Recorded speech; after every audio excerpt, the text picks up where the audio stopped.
नमस्कार दोस्तों, सर्वे भवन्तु सुखिनः के एक नए एपिसोड में मैं आपका हार्दिक स्वागत करता हूं। दोस्तों, आज मैं एक ऐसी जगह पर हूं जहां बर्फ़ के बीच मैं आपका अभिनंदन कर रहा हूं। मैंने सोचा क्यों नहीं ये आपसे भी साझा की जाए।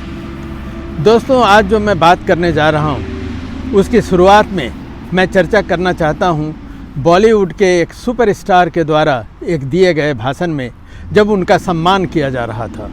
उनके विषय में बहुत कुछ कहा गया। तब उस सुपरस्टार ने एक बहुत बड़ी बात कही।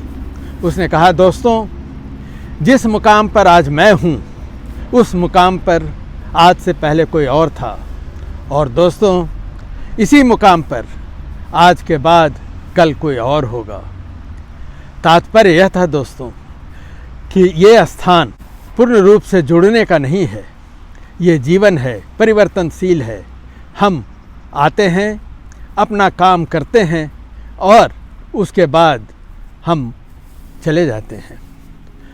दोस्तों, हम सबों ने देखा होगा कि हम लोगों के बहुत मित्र, जान पहचान वाले लोग ऐसे होते हैं जो बड़े बड़े ओहदे को छोड़कर जब रिटायर करते हैं तो बहुत दुखों का सामना करते हैं। उन्हें ऐसा लगता है कि जैसे उनकी राजपाट छिन गई।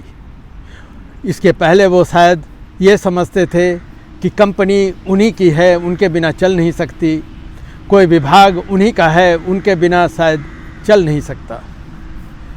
दोस्तों, ये हम सबों के दुख का बहुत बड़ा कारण बनता है। दोस्तों, आइए आपको मैं एक कहानी सुनाता हूँ, एक राजा की कहानी। राजा का राज बहुत बड़ा था और वह बहुत ही मेहनत से अपना राज का कारोबार देखते थे।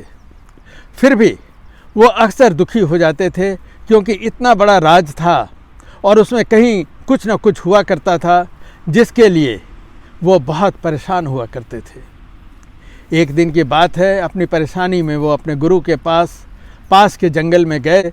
उनसे उसने कहा कि मुझे शांति नहीं है जीवन में। मैं राज्य से इस तरह जुड़ा हुआ हूँ कि मुझे रात को चैन से नींद तक नहीं आती। गुरु ने कहा कि तुम क्यों जुड़े हुए हो राज्य से इस तरह से?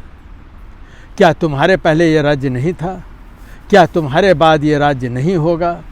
उसने कहा, होगा, लेकिन मैं करूं तो क्या करूं? गुरु ने कहा, तुम इस राज्य का त्याग कर दो। पहले तो राजा चौंके। फिर उन्होंने कहा कि तो राज्य का त्याग करने से क्या होगा? उन्होंने कहा, तुम्हें शांति मिल जाएगी। कुछ बातचीत के बाद राजा तैयार हो गए, लेकिन उन्हें चिंता थी कि राज्य दिया जाए तो किसे दिया जाए। गुरु ने कहा, अपने पुत्र को दे दो। उसने कहा कि नहीं, मेरा पुत्र अभी बहुत छोटा है। बहुत से विकल्प देखे गए, जब कोई नहीं मिला तो गुरु ने कहा कि चलो ये राज्य मुझे दे दो, मैं ही संभाल लूँगा। राजा खुश हो गए, संकल्प किया और राज्य उन्हें दे दिया। राज्य देने के बाद राजा चल पड़े। गुरु ने पूछा, कहाँ जा रहे हो? उसने कहा, कुछ राजकोष से मैं पैसे ले लूँगा और कहीं दूसरी जगह जाकर कुछ व्यापार करूँगा। तब गुरु ने कहा, राजकोष तो अब मेरा है, तुम्हारा तो कुछ भी नहीं है। राजा सोच में पड़ गए। उन्होंने कहा, ठीक है, चलो मैं जाता हूँ, कहीं किसी की नौकरी कर लूँगा। जब वो चलने को हुए तो गुरु ने कहा कि अगर नौकरी ही करनी है तो मेरी नौकरी कर ले। उसने कहा, कौन सी नौकरी? उसने कहा, मेरा एक राज है, तू उसे चला, मेरे तरफ से उसे चला। वहाँ के जितनी परेशानियाँ हैं, तकलीफ़ हैं, ऊपर नीचे जो भी होगा सब हमारा, तुम अपना कर्म करो। राजा तैयार हो गया। कुछ समय के बाद की बात है, गुरु राजा के पास गए, उनसे पूछा, बोलो अब कैसे हो?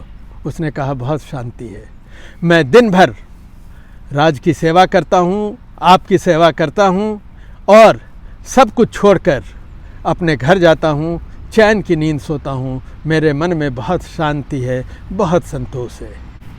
श्रोताओं, ये हमारा है और हमारा रहेगा, ऐसी सोच हमें तकलीफ़ देगी। हम इस दुनिया में सिर्फ अपना कर्म करने आए हैं, चाहे कि ईश्वर का दिया हुआ कर्म हो या किसी और का दिया हुआ कर्म हो। अपना कर्म अच्छे से करें। जैसा शेक्सपियर ने भी कहा था, act your part well, there all the honour lies. इस अंक में इतना ही। नमस्कार।